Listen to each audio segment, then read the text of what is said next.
Today's show is brought to you by Storyworth. Please visit storyworth.com/Lisa to save $20 when you subscribe. Welcome to the Genealogy Gems podcast. It's a show filled with family history research strategies and techniques, news and entertainment, and inspiration. And I'm your host, Lisa Louise Cooke.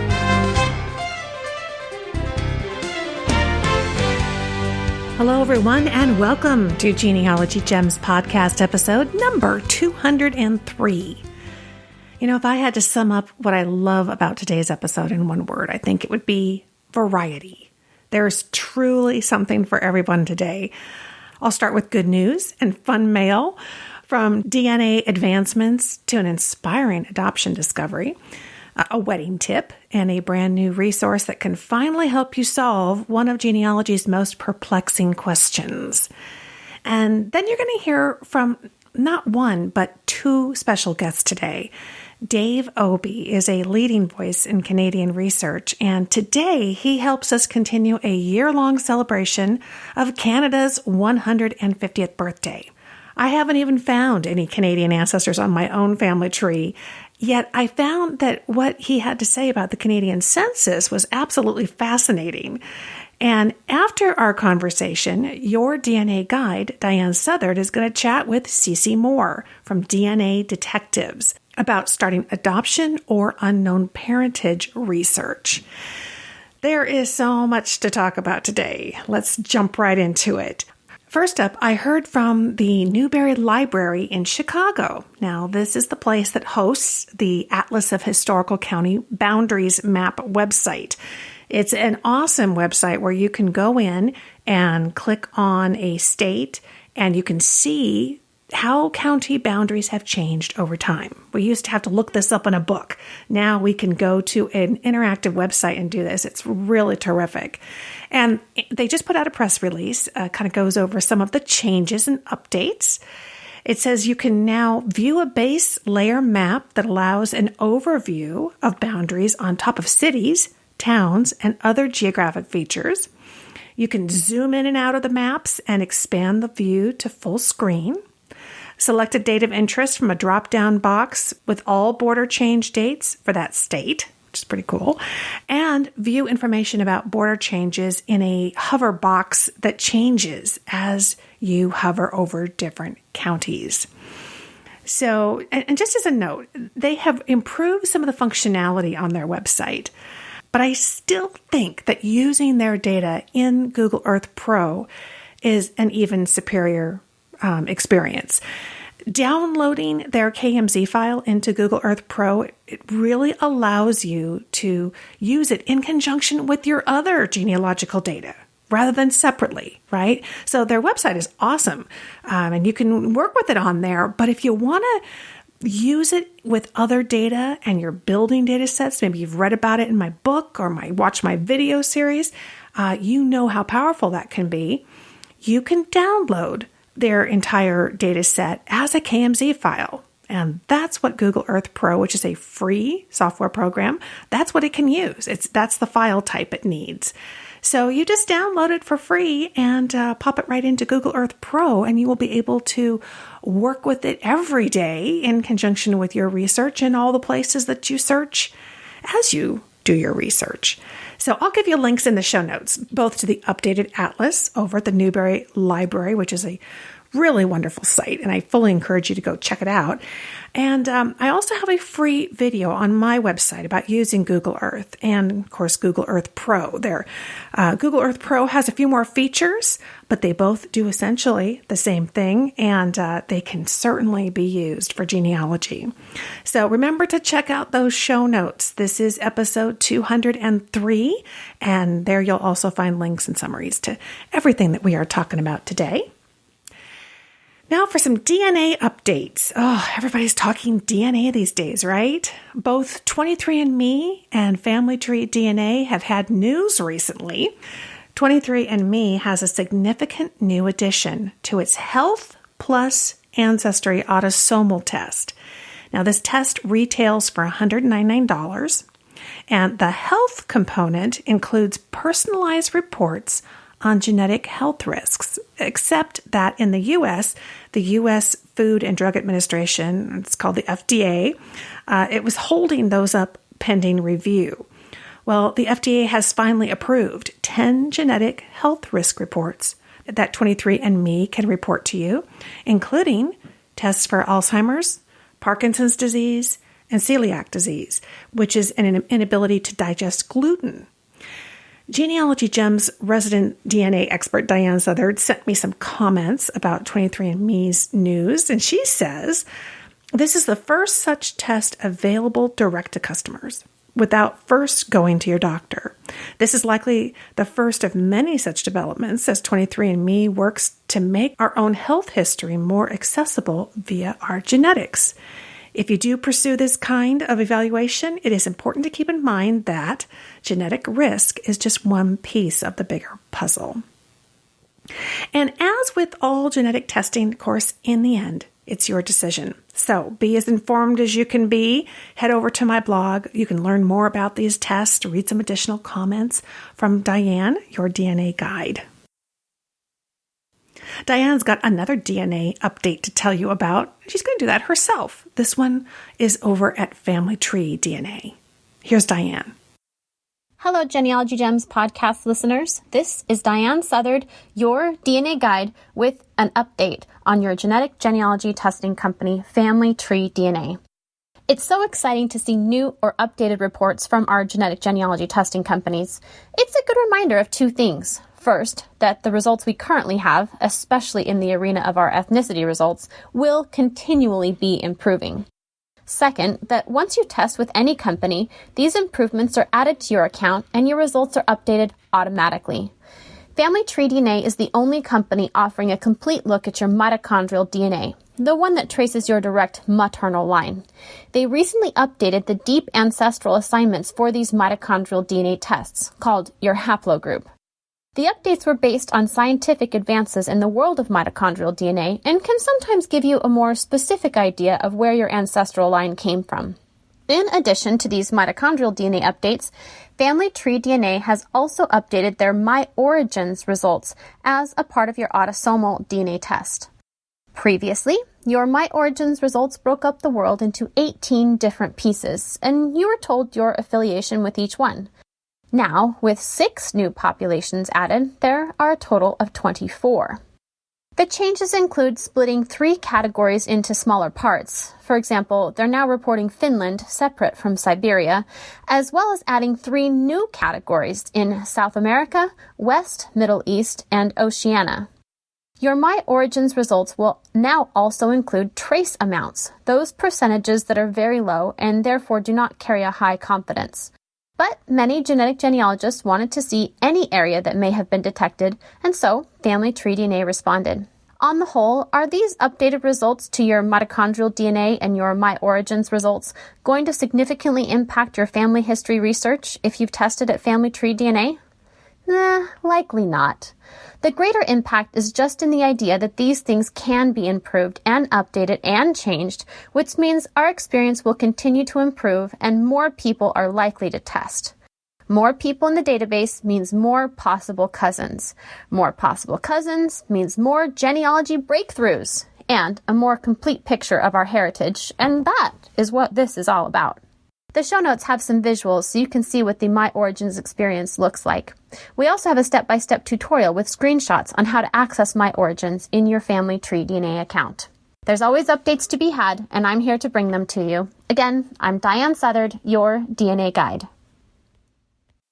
Thank you so much for that update, Diahan. She's here to help us in our DNA testing experience, wherever we decide to test. And in the show notes, we'll have a link to Diahan's step-by-step instructions on seeing your My Origins updates over at Family Tree DNA. You'll also find links to Diahan's quick reference guides to testing at both 23andMe and Family Tree DNA. Testing's a really big investment, and it's so exciting, but it can be really disappointing if you don't know how to use the tools at each of the testing sites, right? To help you with your genealogy research. Her guides are easy to understand, and they're going to tell you just what you need to know. Speaking of quick reference guides, I've got a brand new one to talk to you about.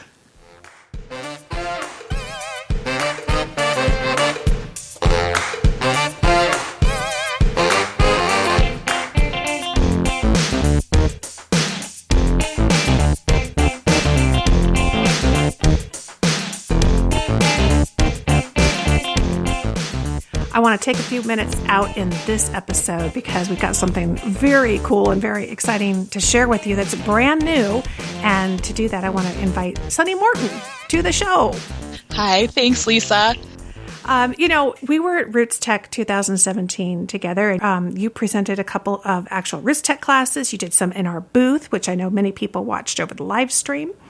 One of the classes that you not only taught, but you taught it twice. It was such a hot topic. And they even did some videotaping of it. It was all about what you called the Big Four. And really, we're calling that now, it's the Genealogy Giants, the four major websites, Ancestry, MyHeritage, Find My Past, and Family Search, and how they compare. And I'd love to have you tell us really quick what prompted you to create that class. Well, this is, I think, everyone's biggest pain points sometimes as we do our research. We're like, I need these records, but I don't know where they are.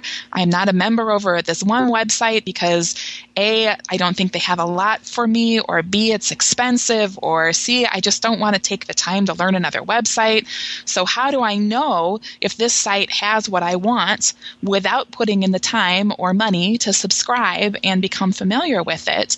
And so sometimes I think we go into our research kind of blind to what might be available at any site except for the one that we're currently in love with and working on, because, maybe we just are really wedded to this one site we've been using, and using another one's a little intimidating or too expensive and we don't consider it. So as I've used each of these four sites, I've really seen tremendous value and distinction between each of these four. And I think there are different kinds of genealogical questions and problems you're going to approach best at the different sites. Exactly. It is. It's a pain point of everybody. I saw them just rushing back to our booth to hear more about this topic, and they were asking you all these questions. And it's really something, like you said, we start out, maybe we have a subscription to one of the major websites, and it's not even that you wouldn't be willing to subscribe to another one. It's just you hate to put that money down when you don't even know what the difference is. Are you just paying for the same thing or not? Well, and, I've seen that in people, but really seeing at Roots Tech, I taught this to a beginner audience, as you mentioned, but then I also taught it as a major Roots Tech class. There was standing room only in both sessions, and just tremendous numbers of questions and response. I've gotten all kinds of follow-up since then. So really, this is a question on everybody's minds. Yeah, exactly. And I think you are really becoming the thought leader in this area of the genealogy giants and how to compare the four major websites. And I'm thrilled to say that here at Genealogy Gems Publications, we have published a quick reference guide. This is one that Sunny has written based on this class. But wow, Sunny, you took it so much further. This is really like an everyday use tool. It's really cool. Thank you. Thanks. I'm so excited about it. It was so fun to work with you on it, to take this lecture, and it was already a pretty meaty handout that was just available to the Roots Tech audiences. But to take that and to say, well, how can we take this to the next level? How can we take this to GEMS audiences and give them really a really tremendous brain dump out of all of the work that we've done on all of these four sites and our deep knowledge of it? How can we organize that? That was so much fun to work with you and to work with Lacey, our service manager, because we all have different approaches to these sites. And it was a lot of fun to put together this guide with you. It really was. It was such a team effort. And it was neat because I was coming at it as somebody who's been doing this forever. And I have multiple subscriptions, but I still have questions about where to get the biggest bang for my buck and where to spend the precious time that you have. Which site's really going to give me what I need. For Lacey, she's new to genealogy, and so she was coming at it as a beginner. What are the key questions? And I think one of the top questions I hear from people is, what is a record? I keep hearing Family Search and Ancestry and Find My Past and MyHeritage saying, we've got 10 billion records, we've got this, we've got that. And yet each record is not apples to apples, is it? Oh, it's not. And I have to tell you, this probably cost me a month's worth of sleep when I was trying to develop this guide, because one site would say we have, X number, and another site would say they have Y number. But as I looked at them, it became pretty clear as I drilled into them that they weren't necessarily counting a record as the same thing. Does a record include a DNA profile? Does it include an individual on a family tree? And at a lot of the sites, the answer was yes. But then at others, they parsed them out separately. And so it does get tricky. And then even when you're looking at historical records, you would think that, Lisa, if there was one birth certificate, that everybody would count that as the same number of records. But they don't. They don't. And that's the key. That's the key. This is why having this guide next to you and you think, okay, well, I want to look at these birth records or this country or whatever, you can turn to this and it will kind of help you understand how they define it, what the numbers really are. And Sunny, you put this records by country table. Tell them about this because this is really great. Speaking of another month's worth of sleepless nights. So really when you're trying to say, well, which site has the most records for Australia or the most records for France or wherever it is that your research mind has turned, well, Family Search might count that birth certificate as one record, but at Ancestry or MyHeritage, it might count as 3 records because there's a mom, a dad, and a baby all mentioned. Mm-hmm. And so just looking at the numbers isn't going to help. So I really drilled down into really making a deep comparison. And I created this table for 31 countries, I think, from Austria clear down to Wales. And looking at, does this site have any content on this country? Does it have some good content, or is it a real leader and real strong in the kind of content? So it's kind of an at-a-glance look at these, and that's taking into account the apples-to-apples comparison so that it makes it a lot easier for you, not trying to wonder, when this site says they have X number of millions records for Denmark, how do I understand that compared to this other site? Exactly. And, sometimes the assumption is, Ancestry always has the most. That's not always the case. That's for sure not the case. And you don't always have to pay because Family Search is free and they are really strong in several of the countries. So, they are. Wow, this chart, I already have started using it because I realize I'm actually focusing in the wrong place for a couple of the different key locations where I'm researching. So really, really helpful stuff. Okay, so go through the basic sections of what they're going to get, because you start out with Genealogy Giants by the numbers. I do. So when I talk about at the very beginning of this guide, well, why do you even need to know about all 4 websites? And that's really because, they do have some crossover content, but each site has these unique strengths to it, and your needs can change as your tree grows. All of us suddenly come up with changes in what our tree requires us to have access to. So then I give a little quick background of each site, where it's coming from and what its interests are, and a real nice big meaty table on running the numbers for each one of the kinds of content they have and how much it costs and how many people are using it. And then we've got a full page on the breaking down the historical records like we've been talking about here and where to go for the records for different countries. And then I love this page on family trees because I see light bulbs go on when I talk about family trees and the way that Family Search builds their family tree differently than Ancestry, Find My Past, and MyHeritage. And the way that you can use trees and collaborate versus have some privacy versus, there's lots, totally different formats. And so when I put this into a great graphical format, so it's really easy to understand, you were really helpful with that because you're so visual, Lisa, in creating these visuals that really say, oh, now I get it. That's how I think. That's exactly how you think. And so we've got a great visual and some good explanations of how these trees work differently. DNA testing. So 2 of the sites so far have DNA testing, and we've gone into nice detail comparing the different DNA features at each site, what each offers and what they don't. And then I think your favorite part was the last page. You spent a lot of time there. It was. I loved it because it was the at a glance, really quick things like what you can do with just a free guest account. If that's all you've got, we've got the link to get you to the right place and what you can get. And also a really thorough breakdown you did of the subscription cost comparison.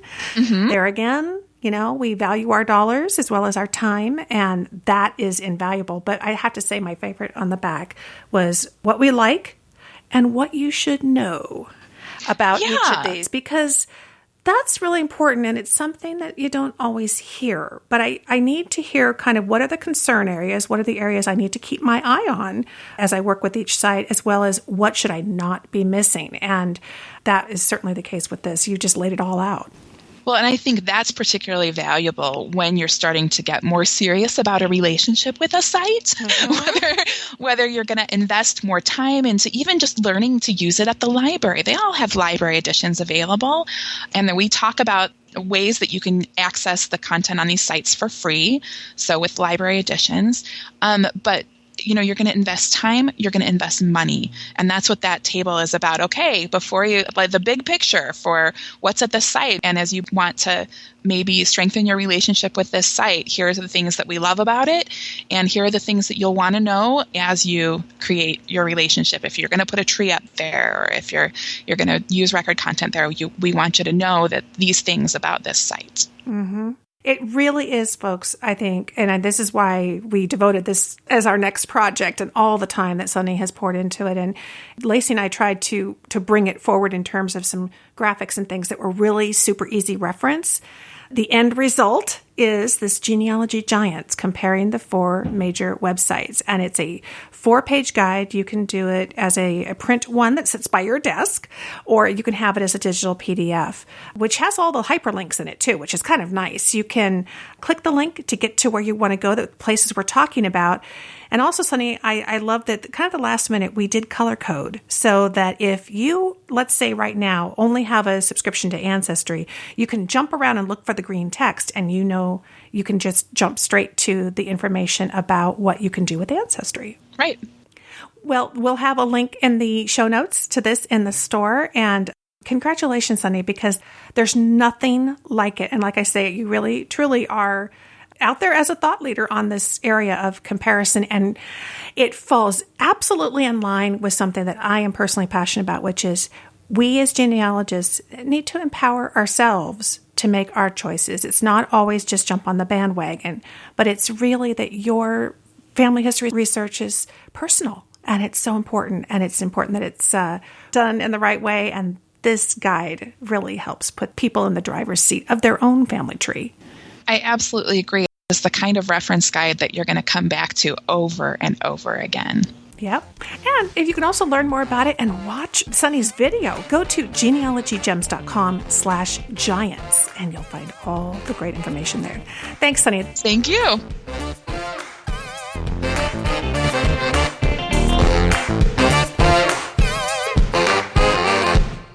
You've probably found wonderful old photos and documents in your research, but that's not exactly exciting stuff to your kids and your grandkids.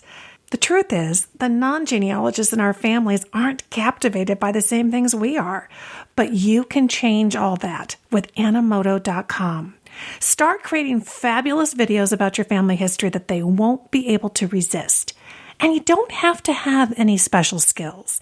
With Animoto, you drag and drop your files in, like photos and even video clips. Pick from their professional styles and huge music catalog, and voila, you've got an awesome video. I've made dozens of these, and my family loves them. Hey, my grandson didn't mention the Legos that I gave him for his birthday, but he did thank me for the video that I made. You've got to try this out for yourself. Visit Animoto.com. Our sponsor for this episode is MyHeritage, which has over 70 million members worldwide. If you're serious about making connections in the country where your ancestors once lived, hands down, MyHeritage is the place that you want to be. Post your tree on MyHeritage and start to see the magic as they automatically match it up with other trees, not just with genealogists in the country where you live, but around the world. Trees aren't primary sources, but they are excellent leads. I uploaded a portion of my family tree that contains my German heritage, and that's where I was really hoping to make a breakthrough, and very quickly it happened. I received a message from a distant cousin in Germany. That was my first international cousin contact. But there's more at MyHeritage. Their unique and powerful search system, it's called Record Matches. It constantly culls over 5 billion historical records for your family. It's the only family history interface out there using semantic analysis to search newspaper articles, books, and other free text documents. It is also the first to translate names between languages. Find out what MyHeritage can do to help you grow your family tree. Visit myheritage.com. It's free to get started, so there's really no reason to wait. And there are billions of reasons to try it out. Visit myheritage.com.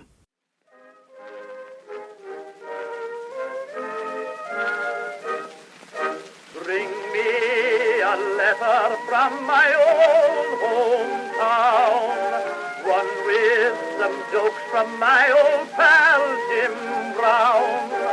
Bring me a letter from that girl of mine, saying that she's longing for me all the time. Bring me a letter from my proud old dad, who knows that we are winning, and I bet he's glad, but more than any other, a line from my old mother. Bring me a letter from my hometown.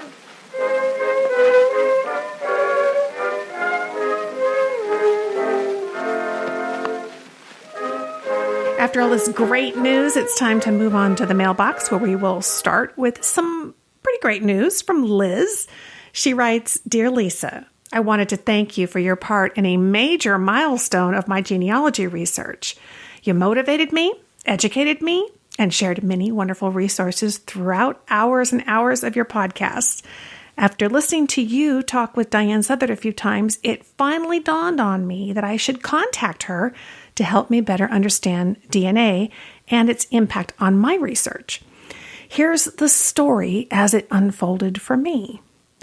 During much of the last 30 years, my brother-in-law, Chuck, searched constantly for his birth mother. Chuck maintained hope that information he requested from the state of Michigan or newly available electronic adoption records might give him enough clues to help him find his mother.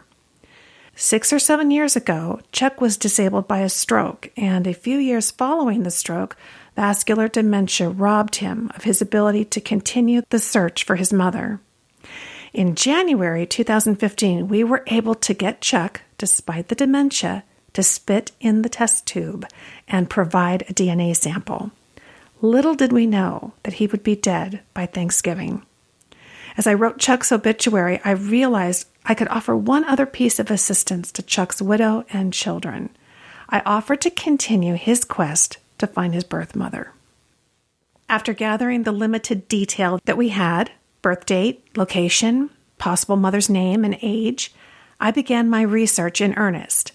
Ultimately, I created a proposed family tree for Chuck based on Chuck's birth mother's surname and his birth location. I reviewed Chuck's DNA matches, and I began to narrow down the family tree. I used Diahan Southard's website tutorials as the foundation for my analysis, put together a PowerPoint presentation with my research and theory, and presented the information to her in a video conference. She found no fault in my logic and helped me plan my next steps. The search for Chuck's birth father. Last week, my niece finally received the adoption records from the state of Michigan, 86 years after Chuck was born, over 20 years after Chuck first requested them, and almost a year after his daughter requested the records. I'm patiently awaiting my copy. What I do know so far. My research, thanks to you and Diahan and DNA, accurately determined the identity of Chuck's mother. She had a very difficult young life and died of TB, tuberculosis, when she was just 25 years old in 1939. Chuck's mother became pregnant with Chuck while a ward of the state and an inmate at a girls' school. Chuck's mother became pregnant during a time when the school farmed out inmates to Harper Hospital to work as nurses' aides. Both Chuck's mother and her sister checked on Chuck after turning him over to the state, both in an attempt to get him back and to learn how he was doing. It was heartwarming to learn that Chuck actually had a birth family who cared about him. I wish he had known. Thanks again, Liz. Wow, that's an incredible story. And congratulations, Liz, on such thorough and persistent research. I feel very sure that Chuck knows that not only did he have a birth family that cared, but also a wonderful sister-in-law who cared. Although I would guess that he knew that even before he passed. And I'm also thrilled that we here at Genealogy Gems were able to play some kind of small part in Chuck's and Liz's story. You know, Diahan does have great video tutorials on her website. And as a Gems listener, you can get a special discount on that.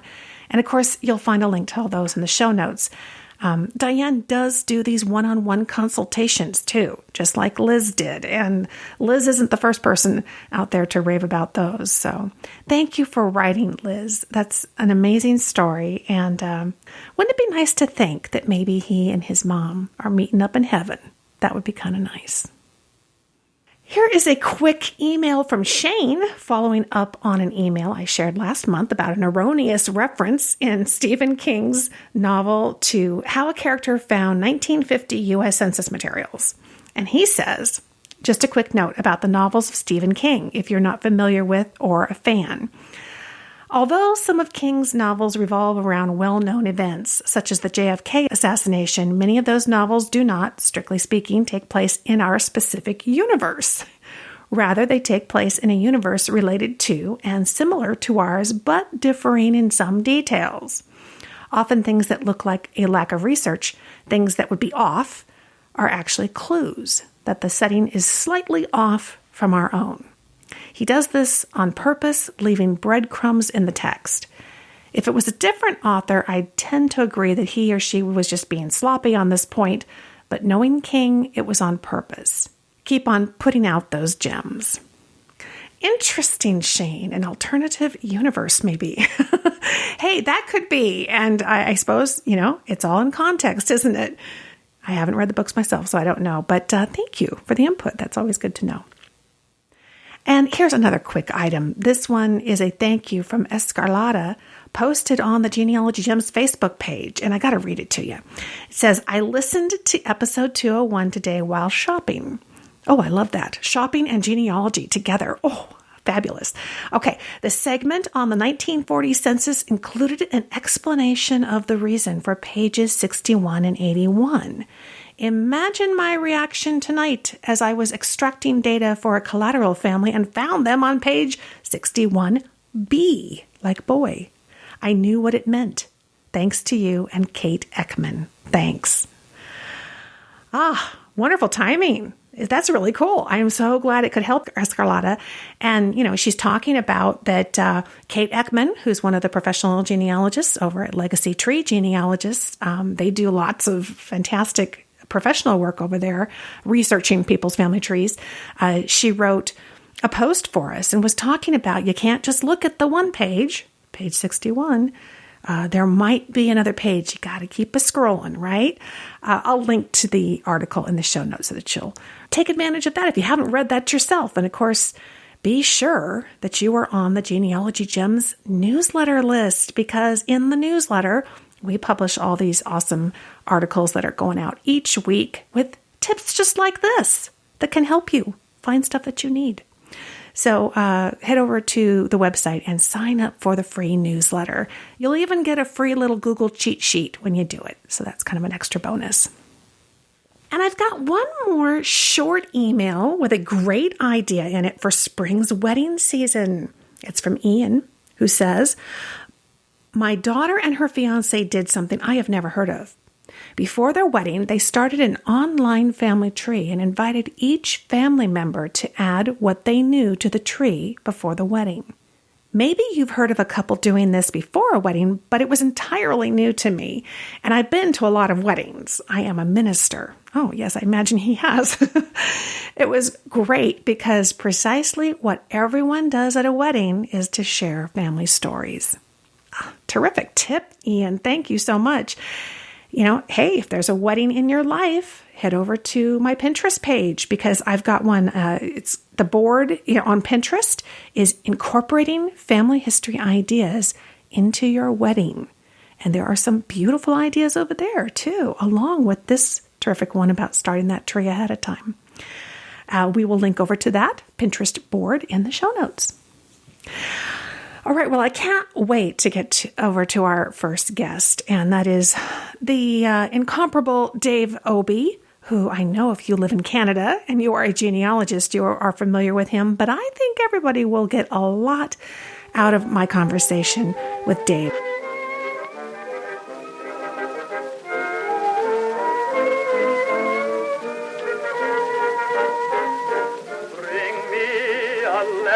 From my proud old dad, who knows that we are winning, and I'll bet he's glad.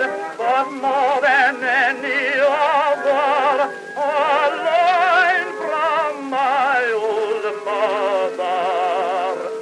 Bring me a letter from my hometown.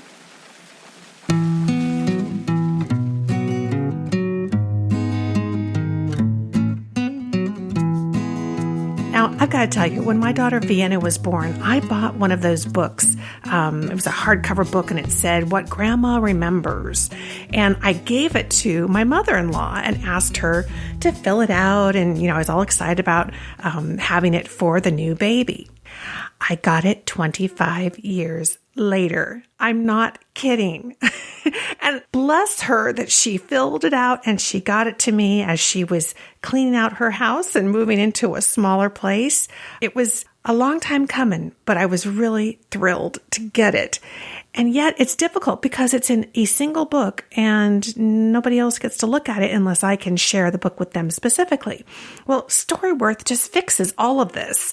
What Storyworth is it's a website that you can sign up, send it to mom, and she will get prompted with one question each week for a whole year. It doesn't overwhelm the recipient with having to sit down for hours and hours and fill out an entire book. And it's easy to put that off. What it does is it sends them a nice, simple email once a week, something to look forward to. They kind of wonder what the next question is going to be. And they can just click the email, answer the question, or if your mom doesn't like typing, she can pick up the phone and she can call the Storyworth phone line. This is amazing. And she can call and leave her story. Even better, along the way, you get to see their answers. Plus, you can invite other family members to participate and be able to hear mom's stories throughout the year. And at the end of the year, you end up with a bound book. See, isn't that amazing? You're not going to have to wait 25 years like I did. You're going to get this bound book at the end with all of the stories. What an amazing treasure. And you can order more copies if you want to, but the package makes sure that you make it easy for mom to participate and gather her stories. You can share with the family throughout the year, and you're going to have this book when you're done. This is brilliant, and I've already put in my order for Storyworth, and if you're looking for a fabulous gift that's going to make mom happy, plus you and your family happy, and you can do this last minute, this is the way to go. It's Storyworth. Go to storyworth.com/Lisa. And of course, I have an amazing deal for you because they've put together a special offer for us for $20 off the 1-year package and the book. It's all inclusive. So you go to storyworth.com/Lisa. You're going to save $20 and you and mom and the whole family are going to be very happy. In fact, Father's Day is just around the corner too. I'm doing one of these for my dad. I think you're going to want to as well. That's storyworth.com/Lisa.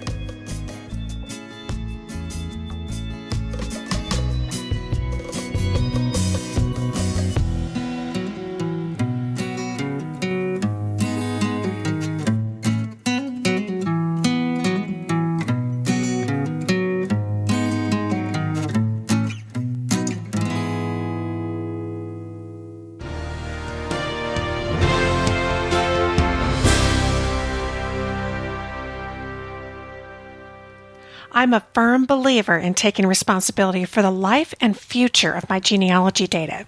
So instead of just uploading my information only onto someone else's genealogy website, I enter it into my master database on my computer into the premier genealogy software program.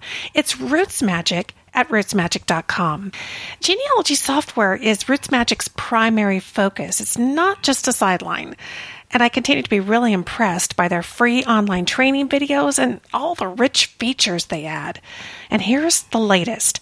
Not only can you import a GEDCOM file from another program, but now with the release of Roots Magic 7.1, you can directly import any Family Tree Maker file with everything attached. That's everything attached. In fact, Roots Magic can import a bigger variety of older Family Tree Maker files than any single version of Family Tree Maker itself. It's just one more way that Roots Magic has been reaching out to the genealogy community and helping them care for their most precious data, their family tree.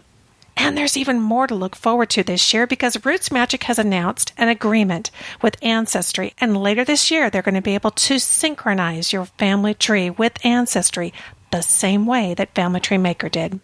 There's never been a better time to try or switch to Roots Magic. Head to rootsmagic.com and download the free Roots Magic Essentials today. You're going to love it. That's rootsmagic.com. You know, now that I've moved to Texas and what they lovingly call Tornado Alley, I'm more aware than ever that if anything ever happened to my genealogy files, I would be devastated. And boy, have my files expanded since I started this research at the ripe old age of 8 years old. As genealogists, we don't just have paper files anymore, but we also have digital files like our genealogy database and precious old photos that we've spent hours scanning.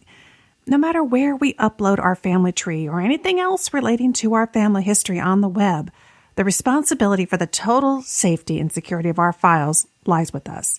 That's why I'm so proud to announce that Backblaze is now the official backup of Lisa Louise Cooke and Genealogy Gems.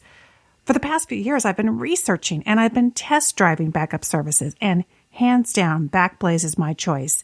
It's certainly the easiest service to use. And I love their free app that allows me to access all my files on my smartphone and my tablet.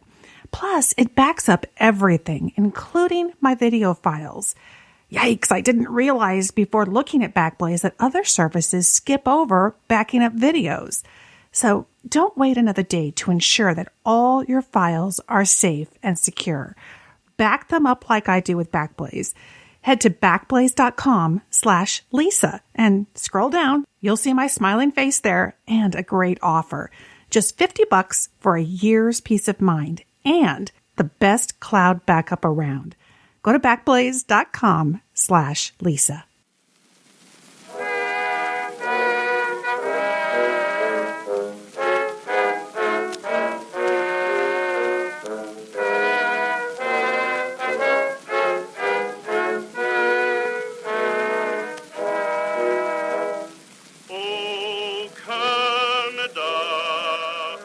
2017 is the 150th anniversary of Canada, and today I've invited Dave Obee to the show to talk about several important areas in Canadian research.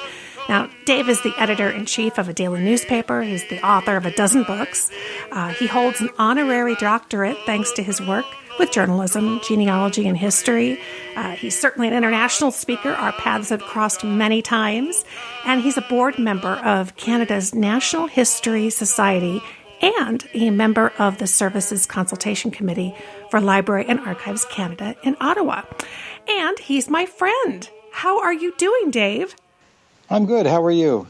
I'm doing great. It's really fun to get together this way. Usually we actually are in person. We're at one of the many conferences around the world. Definitely, like Roots Tech or Ottawa, whatever, or Ontario, whatever. We've seen each other many, many times over the years. It's always fun. Exactly. It's always great. And you're one of the premier genealogists on the Canadian side. Everybody looks to you for information and strategies for researching in Canada. But I just want to kind of preface the conversation with saying, and I think you would agree, this really is for everybody. This is particularly for Americans, even Australians, people in the UK. we all have those interconnections, don't we? The relatives tended to move around. Absolutely. We all have Canadian cousins. We all have American cousins. We all have Australian cousins. So doing research, you cannot limit it to one country. You'll always find something unusual where someone has gone off, someone's gone missing somewhere, and you find them again in a different country somewhere. And also in terms of migrations, parts of my family came to Canada, parts went to the U.S., parts went to Australia. So I find I can go almost anywhere in the English-speaking world, basically, and a lot of the German-speaking world, and find relatives. And like you and I were talking about earlier, that just your DNA matches start to open those doors, even if your genealogical research hasn't done that yet. Yeah, to me, it's really interesting because I live on the West Coast in Canada. I can see Washington State from the end of my driveway, basically. Yeah. But so many of my DNA connections are showing up along the I-5 corridor in Washington State. It's amazing to me. I knew that I had a lot of relatives there over the years, but I'm doubling the number almost, because of DNA. It's amazing how many people where our common ancestry is say Berkshire in England. And I'm finding that they are now, probably they could be listening to the same radio station I'm listening to right now, that kind of thing. Exactly. It's really neat. Yeah. And how close we are. It's very close. And let's start with some of the basics. And I think of the census there.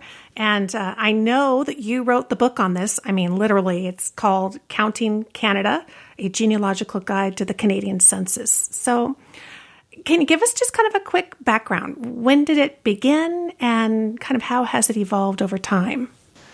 The Canadian census actually has very, very deep roots. The first one was done in 1666. That was covering New France. It only had about 2,500 people in it. And it was done under the orders of the French government because that part of Canada was under French control at the time. France ordered a census to be taken throughout French territories, and for whatever reason, the Canadian one has survived. There have been many, many transcripts done of it over the years. There were later ones done as well. So if your ancestry goes back that far, and some people can claim that, you'll find the names of your ancestors there. Then there was a bit of a lag.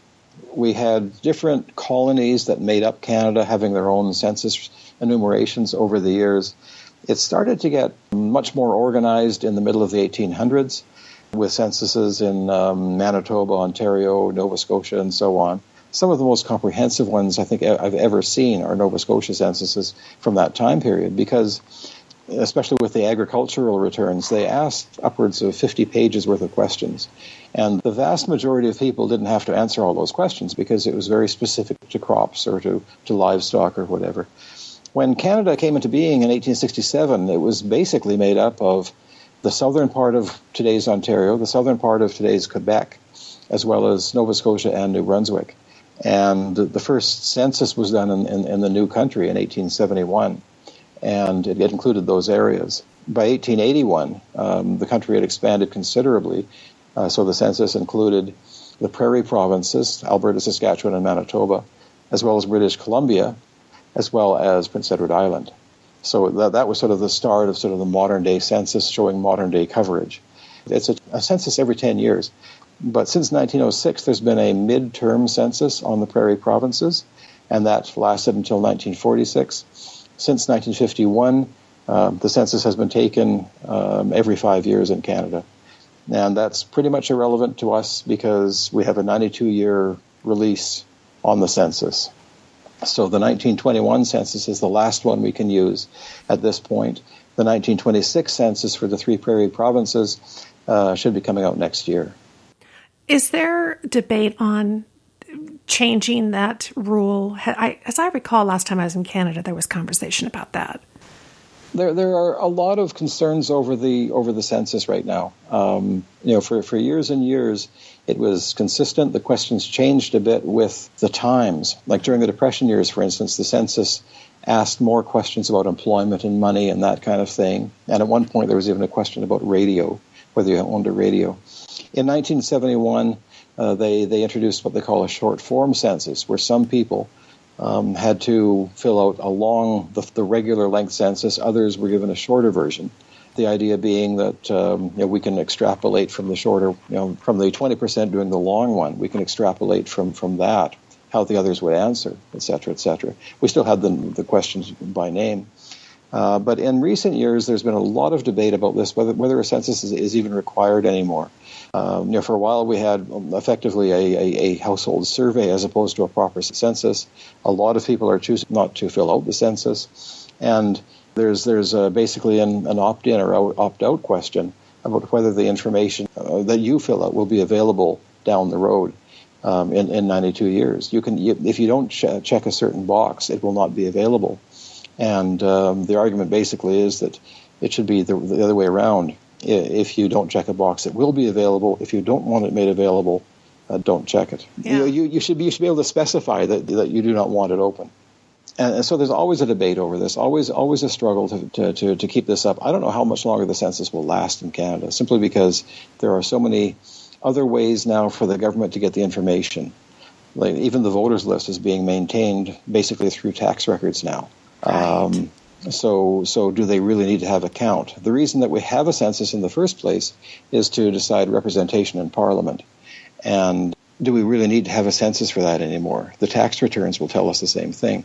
So it could be that the census is nearing the end of its useful span. Wow. Well, you said that the last one that we can get our hands on currently is around the 1921. Is that right? Right, 1921, correct. So when we're heading back into the 20s and earlier, and we're digging into the census, you mentioned there was an evolution of the questions, much like here in the U.S. Do you have specific tips or strategies or particular censuses that you feel like were really full of rich information? Because I know sometimes they would put things in and take things out. Oh, definitely. The 1901 census is one that I like because it asked for when they came to Canada, if an immigrant, when they arrived in the country. Oh, perfect. And if you're looking for passenger records, for instance, that's really handy to have that. Bearing in mind, of course, that there were no consistent passenger records kept here until 1865. The beautiful thing about that is that the information is in the census. The terrible thing about it is that a lot of people either didn't know or they lied. Mm-hmm. But at least it gives you a ballpark range. But I found the same thing with American censuses as well. Like answers can sort of evolve over time. Dates can shift a bit here and there, that kind of thing. So the same thing applies here. There are certain things that you've got to be careful about, such as one example is if someone was single or married or widowed. But if they were divorced, there was no way to enter in a couple of the census returns. There was no way to enter divorced. So they would have to put down widowed. Because there was no option for that. So you got to be careful about that kind of thing. And also bear in mind something I always stress to people with the Canadian census. The American one, the same thing applies to a much, much lesser degree. But in Canada, the system that was used was called de jure. The English census was called de facto, and that meant that the people who were recorded in a certain household, they were in that household the night of the census. Simple as that. Mm-hmm. With the Canadian census, it's de jure, which means according to law, which means people who should be there are recorded. And that throws it open to interpretation. That means that, for example, the husband in a family in Nova Scotia went out to Alberta to seek his fortune, and the census taker came around. The wife was supposed to answer that he was actually in the household in Nova Scotia at the time. Meanwhile, he had no intention, perhaps, of going back, so he entered his name in the census in Alberta as well. So you'll find a lot of duplication because of that. You'll also find some very confusing things because the rules about proper place of residence were supposed to apply for 25 years, which meant that even if he had left 24 years ago, the wife could still report that where he lived it was in the house, back in Nova Scotia or wherever it was. The problem, of course, is that in some cases she had lost contact with him. She hadn't heard, but she would still report herself as being the wife, and she would still list her husband in that census. Meanwhile, he could have gone somewhere else, remarried. He could have moved to the States or Australia, whatever. He could have died.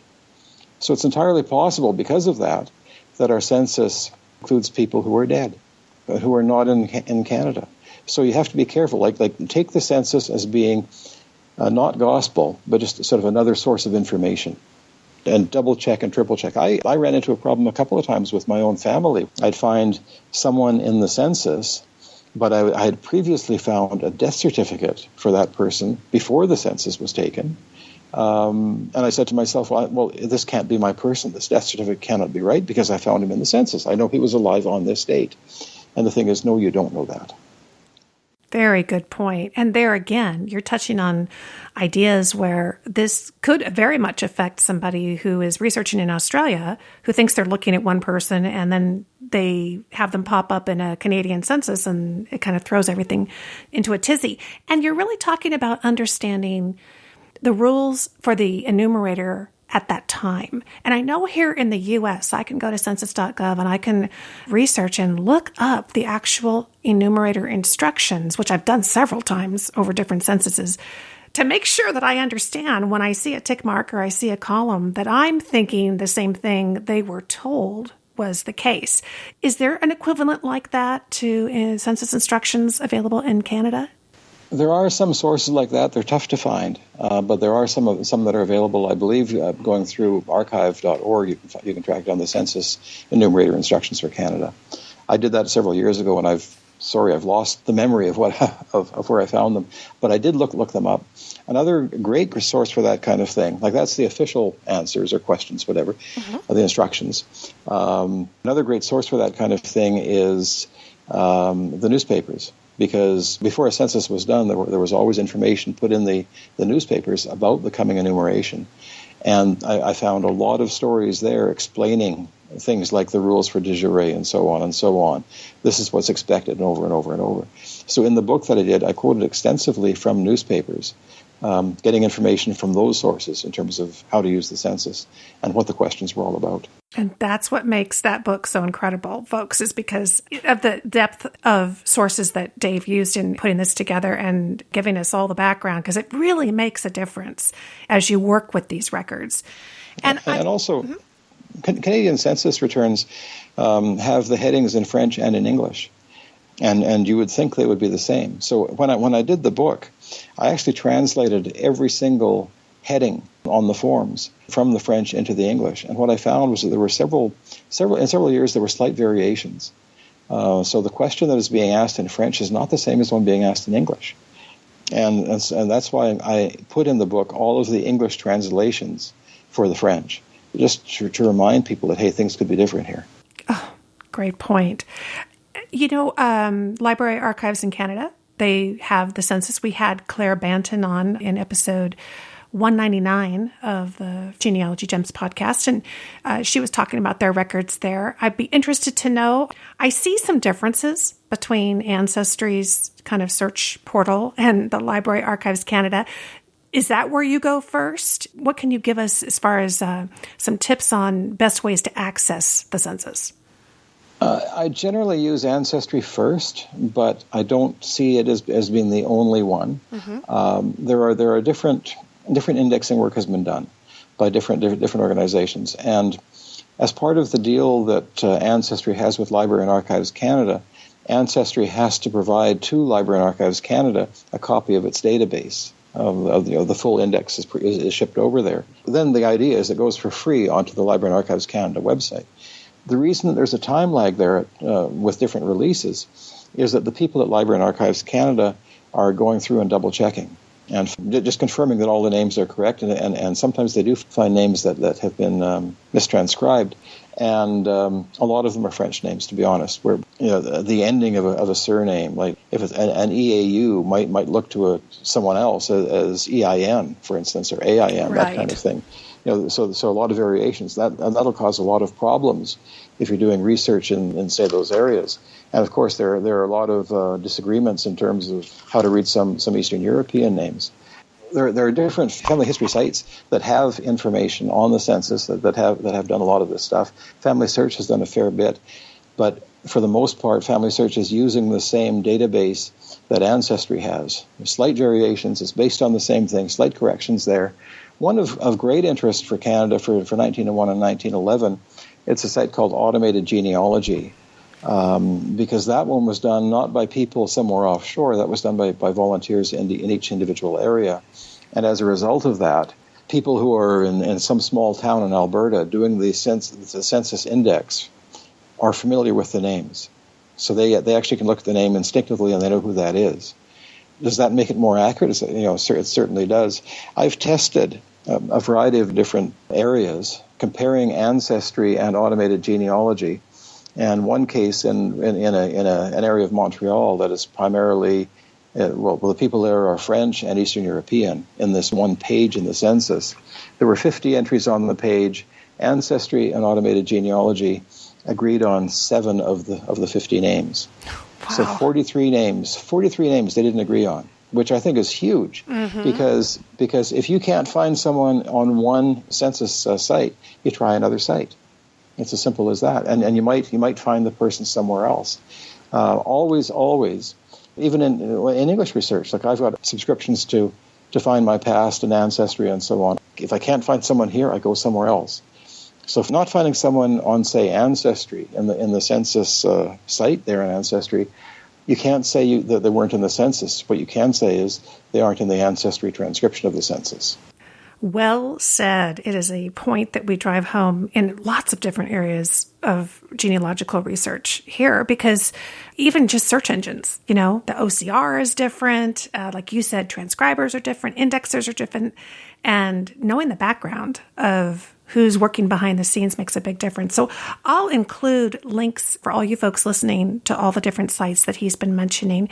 And in fact, I snuck to Google while you were giving us that wonderful information, and I realized that, yes, Library of Archives Canada has, for example, the instructions for the 1901 census. And indeed, your memory served you correct, because it links over to archives.org. So yes, it's been digitized, and you can go and look them up there. So that's very cool.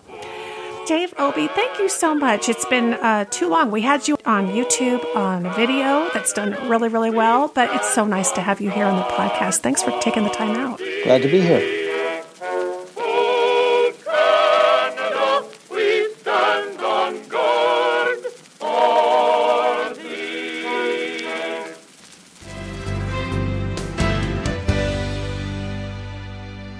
Dave and I kept talking, but I have run out of time to share the whole conversation in this episode. So be sure and tune in next month to episode 204 to hear the rest. The two of us talk newspapers, which is a pet topic for both of us. And Dave talks about immigration information in Canadian newspapers. And we also compare information on what newspapers in different places and time periods have published in the way of obituaries and other vital events in our families' lives. Dave shares tips for searching digitized papers, and then our conversation sort of wanders into a very fascinating event in Canadian history that affected thousands of British and Canadian children. So stay tuned for that. I want to thank my Genealogy Gems podcast production team. That's editor Sonny Morton, and of course your DNA guide, Diahan Southard, who both played major roles in bringing you content for today's show. Our audio editor and associate producer is Vienna Thomas, who makes all of us sound great.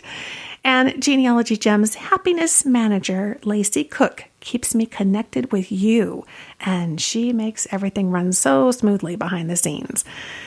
The last word today goes to book club guru Sonny Morton. Now, we've all just been loving this quarter's featured title. It's The Whole Town's Talking by internationally renowned novelist Fanny Flagg. Fanny joins us next month. I can't wait, on the Genealogy Gems Premium podcast. And here's Sonny with just a few thoughts about Fanny and her storytelling as you read her book.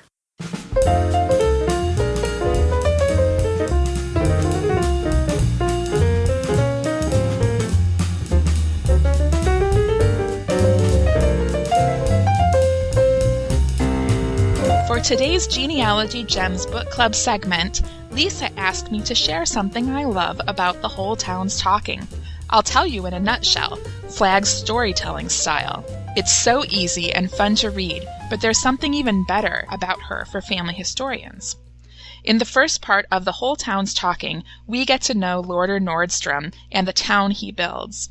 As a young immigrant, he buys land in Missouri, starts a dairy farm, and lures other families to what becomes known as Swedetown. Soon Lorder realizes he's lonely, and there's no suitable bride for miles. But the housewives in his new little town are more than happy to help him find one.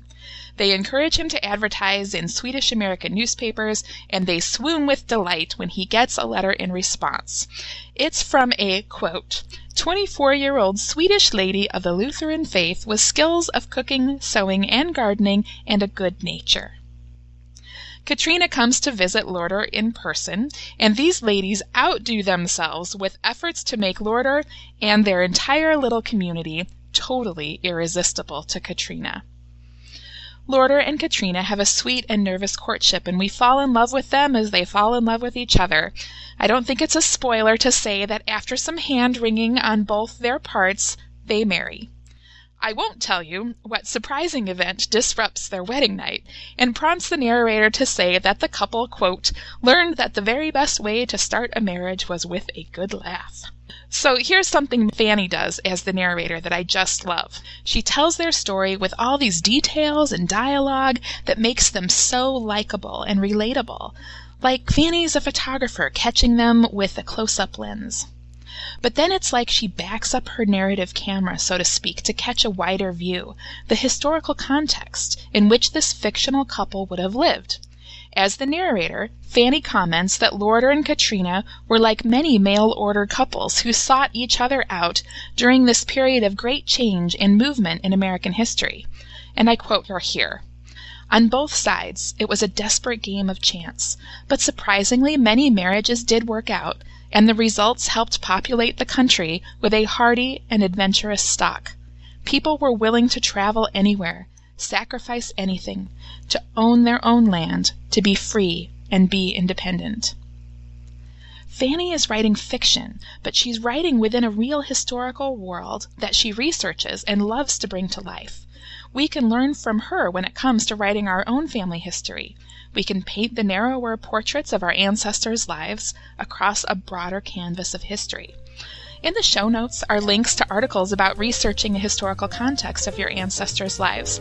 But really, to be truly inspired about the power of storytelling when it comes to family stories, I really suggest you just keep reading, or start reading if you haven't already, Fanny Flagg's novel, The Whole Town's Talking.